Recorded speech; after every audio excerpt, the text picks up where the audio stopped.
We need to save time once again this week, David. I booked a gig at the No Friends, No Life Comedy Club, and I can't miss it. Really? You play croquet, you have dinosaur podcasts, and you do comedy gigs? Yeah, I know. I'm cool. I'm so cool. You can gush about it later. We just need another really short ad. I can't be late. Is there another reason for having a really short ad? Like, oh, you ran out of time to write it? Maybe. No, it's not because I'm lazy. Hell no. It's because I've been so busy writing this gig for the No Friends, No Life Comedy Club. Really? Tell me some of your jokes. No time, David. Really short ad, volume 2. Go! Okay, whatever. Really short ad, volume 2 is underway. You have the first line, though. Oh, yeah. Story bad. Story bad? Story bad. You, story good. Whoa, story good. Alright, off to the comedy club. Didn't we do this exact joke of a skit before, Donald? Not exactly. The last one had articles and pronouns. Yeah, I suppose that's true. Alright, enjoy the comedy club. I will. In fact, I'm stepping onto the stage now. Thank you, everyone. So, pull a Muslim and a Jew walk into a bar. Oh, God, no! Welcome, fellow nerds, to another episode of The Writwit, the only show about writing ever. We made sure of it. We hired a hit squad. That's a little overdramatic, don't The you think? only writing show ever! The only one. Well, certainly the only one that tries to define what the hell writing is supposed That's to true. be. I was just saying, like a couple episodes ago, I was talking about Brandon Sanderson's or whatever. We're coming for you! Nah. If you're hearing this and you're part of a writing show, you're next. Wow. Speaking of, like... Jeez. Speaking of hit squads, I guess more speaking about, like, the hit that was put on us. Listeners, you can tell... I don't know. But point is, listeners could tell that this is clearly not the studio we're recording in. That's where you were going? I was trying to think of a way to segue into that. Well, they wouldn't even segue into our segment, but for what it's worth, hopefully the audio quality is up to your usual standards. It might be a bit more echoey. There are some extenuating circumstances that we're having to record in a place that we haven't usually. Yep. Hopefully it still comes out okay, but this is an experiment for us as much as it is for you. Yep. But hopefully you still enjoy. Yep, hopefully you still enjoy. And maybe you'll rip off our show. And speaking of which... Oh, well, I was just going to bring up the fact that also I'm going to try and edit out. But in case any of it gets through, I have my cockatiel here. Who's been mostly good. Mostly. But, yeah. Not nearly as disruptive as the last time we tried recording. Yep. Yeah. Anyway. All right, so rip off, yes. What will we rip off from this month? And Donald has the pleasure of going first. Yes, I do. All right, so, I think it was the Poetry with an Actual Poet episode with friend of the show, Sydney Chapin. That's right. That I mentioned playing the original Jurassic World Evolution. Okay. And I had that in the What Will Rip Off. Well, now I've been playing the sequel to that game. Oh, Lord. Now, since I'm recording, that episode, I have Time is a flat circle. I have 3,000 hours logged in of playtime of Jurassic World Evolution 1. How in the... In 3 years, I have 3,000 hours. Oh, you're saying, okay. Oh, not the new one. Okay, no. I was about to say, that's not even possible yet, right? I do have about 500 of the new one. Jeez, get a life. Find a different game. Don't be so sensitizers. Any combination of all of the above. You saw me playing Smite earlier. Oh, okay, sure. Smite. Well, you probably had Evolution open in the background. My computer's not that good. Actually, no, I think I've done that before. Why is Smite being so laggy? I rest my case. Jeez. Okay, but anyway, so Jurassic World Evolution 2. This came out November 9th. And we're recording this on December 3rd, I think? 4th. Yeah, it's going to come out a lot later, but I already have like several hundred hours of playtime on it already. It's so good! It's so good! I might beat my playtime of the original within merely a few months at this point. Well, if you're already at 500 hours, you're already 1/6 of the way there, and it's not even a month old. Yeah, and plus they just announced new DLC. Oh my god. Early Cretaceous. Stop the presses. He is going to buy every possible thing for this game in perpetuity ever. Mm-hmm. Well, you know what's happened? So, like, for the original game, I bought all the stuff, and then I bought the Switch version, which it's called the Complete Collection, because, like, for the PC, they added updates as they go on. Some of it was free stuff, some of it was paid DLC, and then when they did a version for the Switch, after it was all updates were done, they had a complete version for the Switch. And so even though I have the whole game on the computer, I bought it for the Switch, just in case I'm ever on a road trip. Can you at least share the save data with it?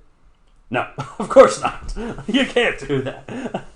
I mean, it might be something they should consider. Come on, hire me, guys. This is great content here. Well, I mean, seriously, though, like, you put so many hours into that thing, you're literally going to say, you know what, just because I might have the circumstance of a road trip, I'm going to be able to do it all over again! Yep, I got to play through the campaign again and unlock everything again. It's great! I love it! It may sound like being sarcastic. No, I genuinely love it. No, he is not being sarcastic at all, I can tell, but it's just... Oh my gosh, I don't know how much replayability there is. I'm sure there's more than I've ever experienced because I've never played these games, but it's just, to me, that seems crazy.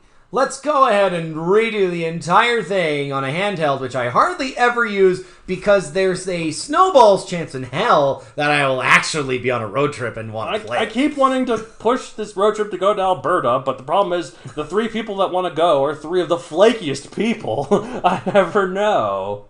And yes, you're one of them. Oh, thanks. Throw me under the bus, why don't you? You're by far the least flaky out of the 2, because the other 2 are friends of the show, Lawrence and Christina. Lawrence has been on Paleo Bites quite a few times. He hasn't been on the Ritway yet. He hasn't been on the Ritway, but he's been on Paleo Bites quite a few times. Yeah, Christina's if been on you do both. like prehistoric animals and fun talk about them, definitely check that out if you've not already. There was Lyra. Speaking of prehistoric animals, she heard, like, I'm a dinosaur. She heard her name called. No, anyway, if you do like it and you like Matthew Donald's work, go ahead and check that out as well. Anyways, He loves putting time into that podcast. And we're moving on. Speaking of dinosaurs, I don't know what it is about this game. Like, it's just, one could say it's the dinosaurs that makes it click for me, and that's probably a huge part of it. But like the management, the park building, the contracts, the procedurally generated contracts, like you always have something to do, and the goals, it just clicks. It scratches so many itches for me. It gives his ADHD brain something to do. It's just like time. That's like the game. Well, it's just like, for what it's worth, I mean, the business strategy portion being added to dinosaurs. I mean, God, you could not sign him up any faster. Once Zoo Tycoon had a dinosaur expansion pack, it's I was like sold! I'm done.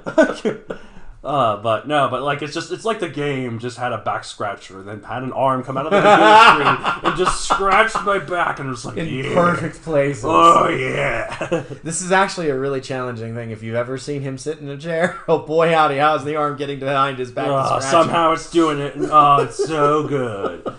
But anyway, so I could, talk about like in the first time when I ripped off the first game back in 2018, whenever I think episode 22, ding. I don't know. So I mentioned that there are some dinosaurs that I never heard of, and that comes true to this one as well. There's a Chinchouosaurus, a Kinjoasaurus, or whatever. It's for the field is advancing constantly enough that you would expect to, no matter how dyed in the wool you are, unless you're the one making the discoveries, that keeping up with the information is really hard. But no, what I'm going to bring up in terms of what to rip off is like how to do a good sequel.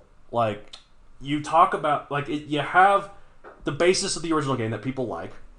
You finally have marine reptiles and pterosaurs, which people have been asking for a long time. You have cool story missions based on each of the currently 5 movies. They clearly have space reserved for DLC when the 6th movie comes out next year.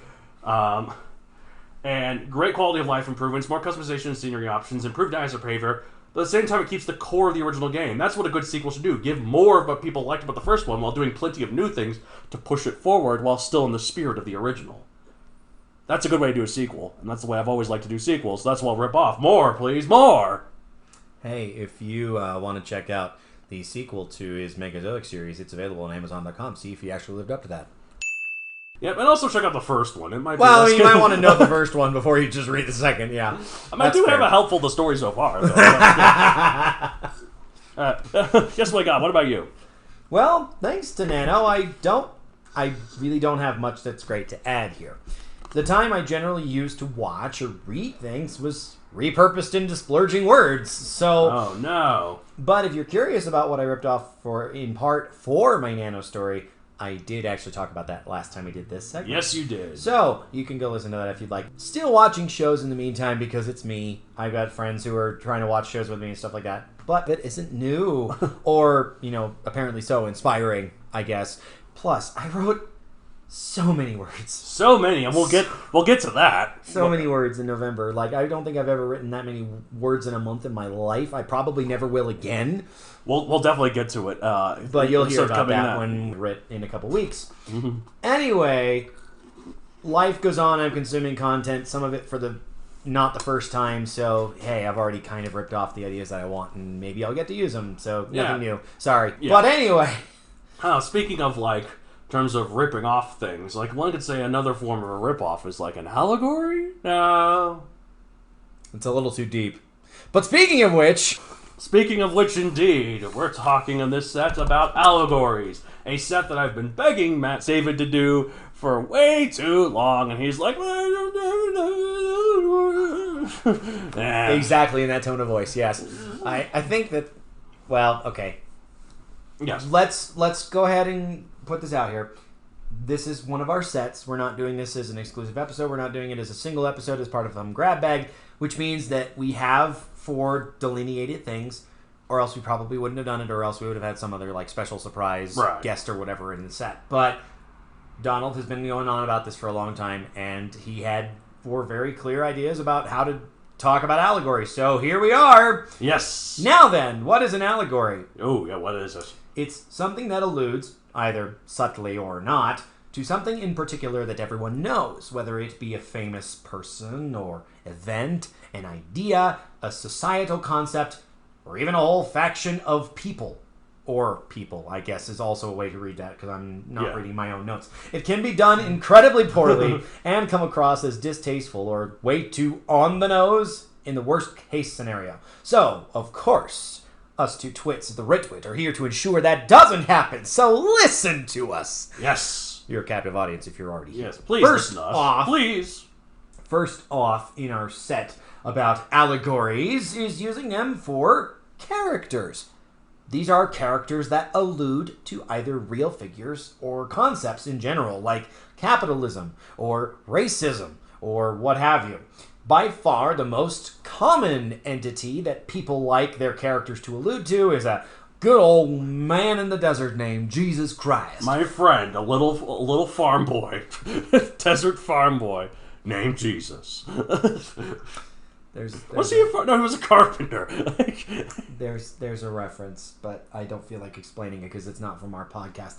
But what can you do to keep such allegories from being too on the nose? Maybe they have some of the characteristics of the person, or like they're fighting the same fight, or even if they have plenty of differences otherwise. The reason why some people rolled their eyes at the excessive Jesus imagery with Superman and Man of Steel is because of just how dang on the nose it was. Like him being 33 years old, turning himself in, holding his arms out while flying back towards the earth, that whole thing where he's talking to the pastor and there's that mural behind him of Jesus, like the stained glass. It's all way too just ridiculous, just very ostentatious. There is no such thing as subtlety with that. It's funny because like Superman Returns did the same thing, like Superman is Jesus sort of thing. But wasn't Superman created by 2 Jewish guys? I honestly don't remember if they were Jewish or not, but regardless, the idea that he's an alien and ends up being a savior alone. But he's also kind of like Moses. What, leading people through the desert? No, and that he was sent as a baby down the river of space. Oh, okay. So now you're saying he's the allegory for 2 biblical entities. Okay. And he's totally on board with you. And he's kind of like Samsung in that one time he... Samsung? Not Samsung, yeah, the phone company. Yeah. Samson. Oh my god. Oh, in that if a woman forces him to cut his hair, he'll have absolutely 0 power whatsoever? Well, he has a clear weakness. Kryptonite. Oh, yeah, that's what you're going for as an illusion. And also, that's hardly a... Okay. When he came back after the death of Superman, he had a mullet. That was because of when the comic was written, be real. So, I'd like to think he had more power when he had that mullet. So. That's the Samson allegory, not the obvious one weakness that cripples him. Yeah. And also, it's like Samsung and that his laser beams can power my phone and my fridge and my TV. Okay. Fun story. My brother, my brother works for a company that he used to go out and the tech company that should not be named for legal reasons. Yes. Okay. So he used to go out and do the things at people's homes, and there was one call. He went out, and somebody was complaining because their washing machine could not connect to the Wi-Fi. What were they trying to do? Search me, I have no idea, but I'm just like, oh my god, I did not realize that keeping up with the Joneses meant that I had to have a washing machine that was internet capable. Okay, well, this is ridiculous. They're trying to put Skyrim on every platform imaginable. Makes sense that one of these days you can play it in your washing machine. No, I was going to say you can play it on the giant screen that's on the door of your refrigerator. Yes, just play Skyrim right at the fridge as you're pigging out on snacks. I mean, you can pretty much play it anywhere else. You can play. Hey, if Bethesda did that, look at all the sponsorships they get. Yeah, please eat our products while you're playing Skyrim. Yeah, right there. Yeah, hire me. I've got great ideas. You've got today. Such great ideas. Anyways, Samsung. Anyways, Jesus. Anyways, Superman. So, going backwards. Clark Kent, a.k.a. Jesus Christ. Wait, Superman's Clark Kent? You didn't hear from me, folks. Anyways, but Clark Kent wears glasses. They can't be the same guy. Jesus might have worn glasses had they been invented when he was around. No, I mean... Would he have? I mean, he was the son of God. Surely he had perfect 20/20 vision. Oh, yeah, right. Mm-hmm. He could already walk on water, for God's sake. He could walk on water. That means he had another crippling fault in his vision to make up for being able to walk on water. Are you serious? According to Catholics with the whole blood of Christ thing, his blood alcohol percentage was 100%, so... He had some issues. Here is my blood. Pour it out for your sins. Take and drink. No wonder they get drunk on sacramental wine. That's the thing. The Catholics, like how during communion, I get this is completely off topic. It's more than I can contribute to the rest of the episode, okay? Okay, so like how in communion, you have the bread, that's the body of Christ. Yes. And you have the wine, or slash the grape juice. The blood of Christ, yes. Yeah, the blood of Christ.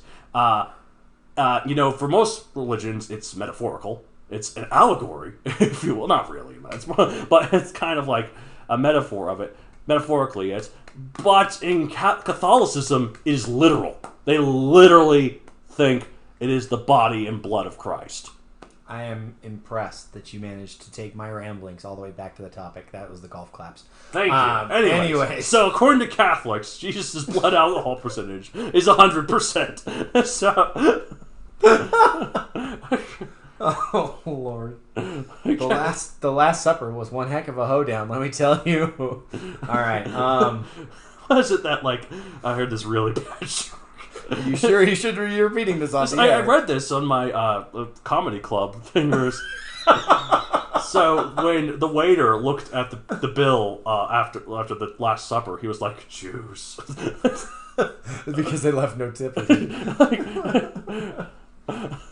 Good grief! All right, as far as how I would suggest, keeping your allegories from being too on the nose, particularly characters.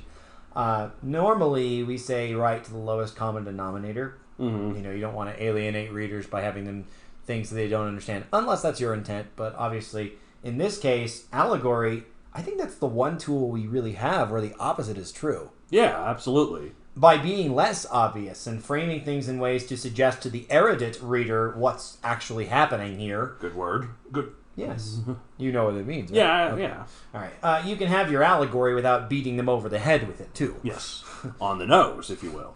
Beating them on the nose with it, which is on that. Either way, certain similarities can be invoked and wink, wink, nudge, nudge explained as coincidence, but have too many of them and it's less palatable to the readers that it's actually coincidence anymore. Right, exactly. And that's the thing with Superman. Maybe they could have just kept him, had him just turn himself in and be 33 years old without the holding the arms out as he's flying off in space and his crucifix style thing, or talking to the priest with the mural of Jesus behind him. Those aren't necessary. Yeah, probably not. But when it comes to making allegories in general, there has to be some kind of intent, and there has to be some kind of reasoning. So what tempts a writer into doing some character that serves an allegorical purpose rather than a distinct one? Well, and that's the thing. We're not saying you can't have the Jesus metaphors with with Superman, because clearly he's a savior from another world, like, that wants to save Earth, you know, and is 33 years old and turned himself in to the devil, aka Zod, aka Rome, or whatever. Like, okay.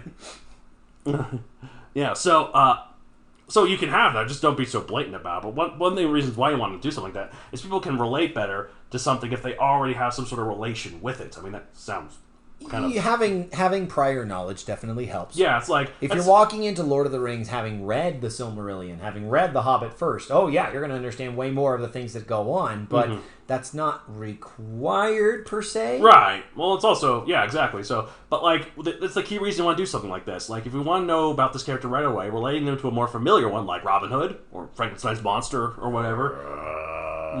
Yeah. Man, I told you my Frankenstein's monster thing on this podcast before. I think I've mentioned. Yeah. So let's move on. I'm still proud of that tweet / Facebook post or whatever it was. He's so proud of it. He doesn't remember where the heck he put it. Put it on all of them, probably. Knowing you. Anyway, so it'll make people more quickly and easily accept whatever it is you're doing with them. Like in my second Megazoic book, The Primeval Power, by Amazon.com. Ding. Second reference we made to that very book in this episode. Ding! This episode is sponsored by Megazoic, The Primeval Power. Buy it on Amazon.com for print or Kindle. Alright, enough. Anyway, I've introduced the character Faleer, an obvious allusion to Errol Flynn. Especially if you see the freaking spelling. Yep, and also in his many swashbuckling roles, but this wasn't just a reference. The allegorical part comes in by letting the reader's familiarity with those roles immediately see what kind of person slash dinosaur. I will say that was a Freudian slip. Faleer is. That way readers can understand and like him quicker. Plus, it's fun. It can be. I mean, I really enjoy when parodies are made and they go into allegory because it's so clever. Even if it's being blatant, although I suppose that's probably the one place you can get away with being blatant. Yeah, exactly. In general. But that's the thing, there's a fine line between parody and allegory. Like, parody is just like, oh, this is funny, but allegory is like, there's a point to this in the story as well. Yeah. Well, and I think this is going a little bit off of the script for the second, that I think the reason I have a hard time with allegories in general is because generally when I'm reading things, I'm not trying to look into them too deeply. I'm just trying to enjoy them for what they are. You like things on a surface level. You pleb. Nah, it's okay. You can tell which one of us was the English major. Well, I mean, I went through AP Literature and Composition too, and I had to do all of the analysis and stuff. But that part of it isn't so much fun as doing the reading. No, I get that. And, there's that meme. I've said this before on the podcast, I know for sure, and English teachers hate this meme. But even as an English major, I still think it's very funny, where it's like, the book, the curtains were blue, and then the English teacher is like, well, this symbolizes his depression and his anxiety, and the curtains, he needs to pull them back to let the sun shine. So there's this metaphysical aspect of he pulls the curtains back and lets the sun in. The curtains will magically change color. And then the author the author mentions the curtains are blue.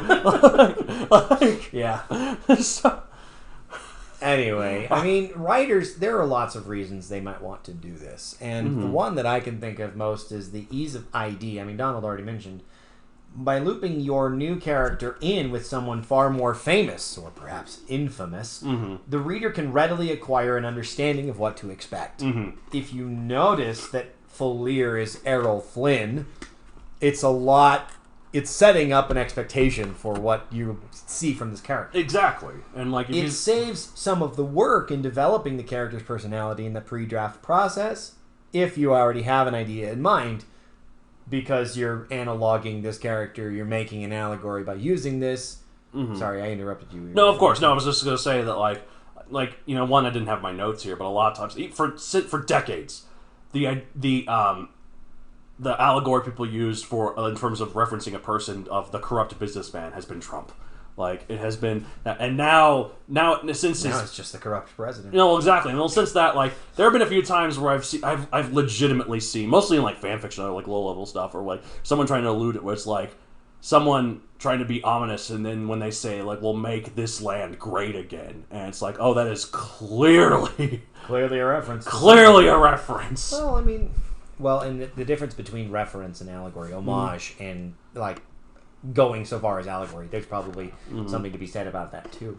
Well, it's like, I'm assuming, yeah, so that would just be a reference. And I guess we'll talk about later what's the difference between a reference and... I don't know if that's this week or if it's somewhere later, but regardless, we will talk about it during this set. Yeah, because like more now, a full-on allegory to someone like that would be someone who doesn't have any political experience, goes into politics, somehow wins, and... I always thought it was a publicity stunt, and then he ended up being president. I think that was actually all it was. I think he wanted to get his publicity. In fact, I've heard reports that once he heard on election night that he was winning, he was stone cold silent. He was like, I did not expect this. So, I don't know. Anyways. Anyway, I won't go so far as calling it lazy, because allegory is usually more intentional than a simple reference. Mm-hmm. Like, I don't want to call writers who do this poorly as bad writers because they're wittier than I to even want to include it. Yeah, I just don't. I don't care enough to try and make a stance on something by caricaturizing something else that I don't like or lionizing something that I do appreciate by showing it in this character. It's not lazy, but by taking that step out of building your character's personality, by making it so similar that everyone can understand exactly where you got the idea, it saves you all that much time. It really does. Like, if you have, like, a character who, like, needs to be a leader and has to pull a weapon out of something, clearly a King Arthur analog. Like, now, the true work comes in trying to differentiate your character from its obvious model. Right. But it's a piece that can be done away with should your intent be simply allegory. Exactly. So, and, yeah. But sometimes you have characters that don't necessarily allude too much in specific. It's their circumstances. It's something else about them or affecting them. So how can you have a character that's an allegory not for another person, but for a concept? If you're trying to show some sort of inherent problem with society or culture, showing it through a character's struggles or characteristics is a good way to exemplify and personify that. Like using a character to show the problems with like rampant unchecked capitalism by making them a corrupt CEO type of person, sort of thing, or having a character that goes through similar discriminations as some types of people in today's society, but not so much like an event or a fact, just not even like even a specific type of person, just some sort of, like, they could just be an allegory for the very act of discrimination at all. So... Yes. So what I'm saying, though, is like allegories don't have to be exact. They just have to allude. They have to allegory. I don't think that's going where you're going. Allegory from the noun allego. Double L, not single. Lego, not the single piece that you step on and gives you that's a Lego brick. Come on, say it right. Well, Lego is actually from like this. Legoth, from Danish. It means play well. I was trying to remember which country's language it was. Oh, as of today, I just got news. Lego Masters got renewed for a 3rd season. I was so happy to hear that. I was so afraid it would not get renewed. He cares about that. I love it. I will say that defining the archetypes and making them more of a common man or an everyday type of person means that you have no allegory in the character themselves. Right. But it could come from their circumstances. In that vein, you have the main issue that you're alluding to, which affects characters in specific ways. Maybe that itself is the allegory you wanted to include, and it just happens to be viewed through the prism of the character in question. Well, even if you have like an everyman or common that could be an allegory of the everyman, you know, or like, especially like it's like a certain type of everyman, like say a 50s everyman, you know, or like classic 50s style. Freaking perfect Reds. Yeah, it's just... I told you about that. We did an episode on it. Oh, yeah, that's right. With all of that being said about using allegories with regard to characters, and there are obviously other ways that you can use allegory, we're getting to them, can you name the greatest benefit made available to a writer by using allegory in this way? Again, a good allegory provides immediate familiarity to readers. In the case of characters, lets them fit specific archetypes in readers' eyes so that they can quickly see who's who and what's what. You mean it's not opposite day? No, okay, so, well, it's kind of like who's what and what's who. That could work too. Maybe not what's who, but who's what. Whom, you say. That's true. My apologies. It would be what's whom. Wait, I don't think it would be. I'm just giving you crap. It's time for Who or Whom, the ultimate game show where all of it's on the line, and I remember winning last go round. But anyway, back in episode 7. Ding! That is my god! Hell of a throwback. 140. I mean, aside from all the times that we inevitably reference the pilot episode, which we've done several along the way, but like, is that probably one of the oldest references we've done? Well, sometimes we talk about starting, continuing, and finishing stories. Oh, that's true. We do that when that one's episode 4. Yeah, that's 4 or 3. One of the 3 two. or 4. Ding. But yeah, like, a good allegory writes... Yeah, it's like, if you have a character who's an allegory for Jesus, you know he's a benevolent savior for mankind. Truth, justice, and the American way and all that, right, Soups? Yeah, that's exactly what Jesus is about. Truth, justice, and the American way. This Jewish... Before Israelites. America was even a thing, yes. Yeah, no, totally. I mean, if you ask certain part of America, that is what Jesus... Jesus the white, blonde-haired, blue-eyed... We won't say which part of the country, but maybe geographically has to do with redacted. Geographically, like around Ohio, right? Redacted. That's an inside joke that we had earlier today. Anyway. Oh my word! Nice use of that. That's great. Thank you.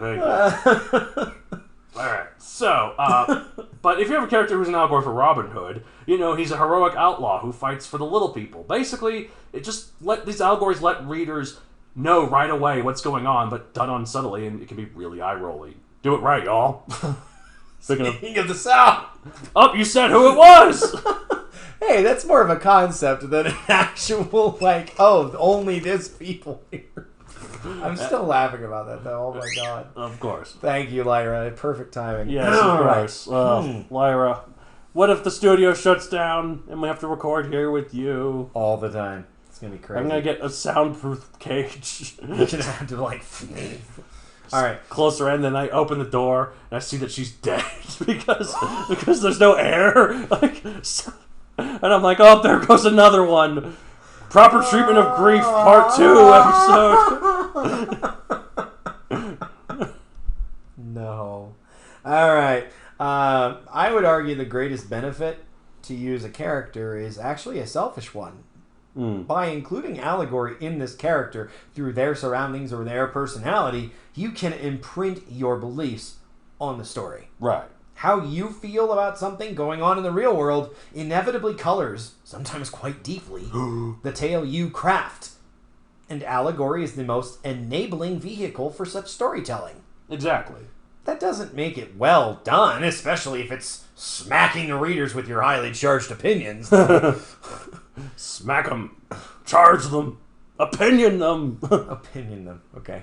Well, I mean, when people get up on their own little bully pulpit, which, I mean, if you are highly opinionated and you think that your way or the highway, and you may write that way. Mm-hmm. And that's how you can use it, because allegory, it's not real. It's only an allusion to these things. I'm not saying they're terrible. Well, I mean, it's like all those people that like illusion. When like someone says something that's clearly very offensive and very whatever, they get called out for it. They're like, it was clearly allegory. It was clearly satire, guys. I was just pretending. I was playing parody. I don't actually feel that way. I was playing a character.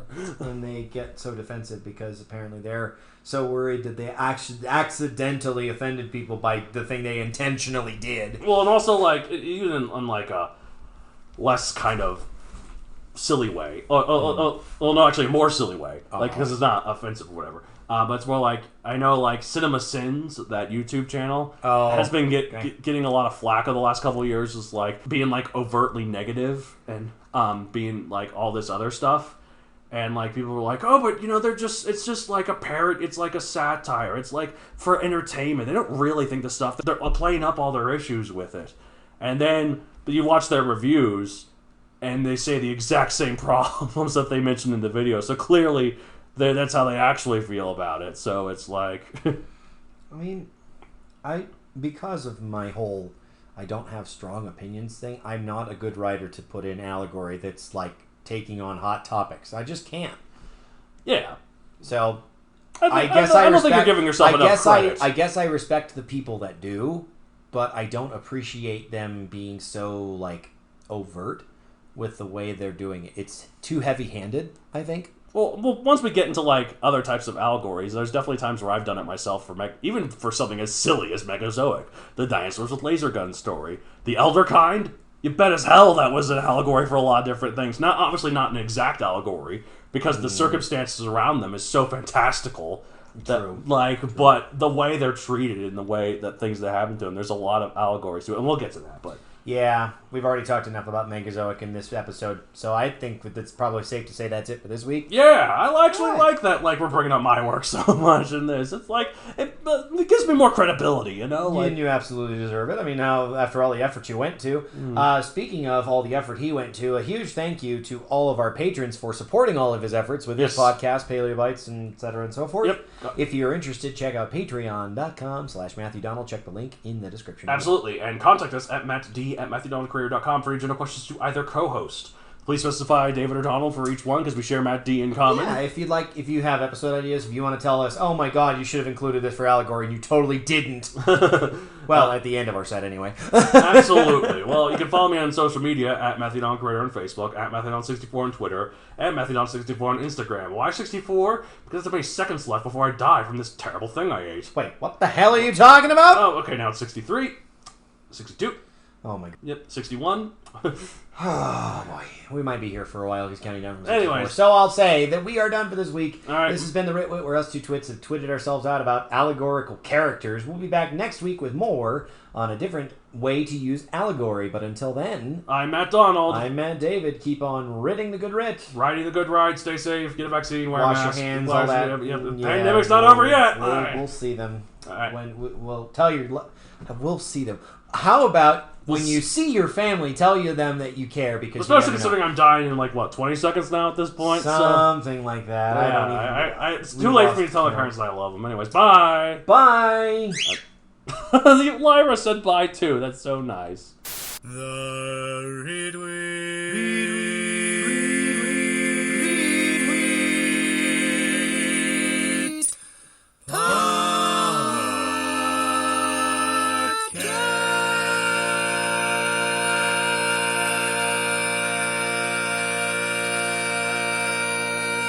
Three, two, one.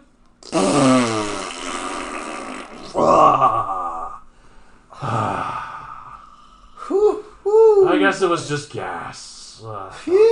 That felt good. What the heck? Besides the 3 bean burritos, what else did you eat? That wouldn't make you do that much. Jeez. God, it smells. Oh, there's Lyra. She flopped dead on the floor. She's alive!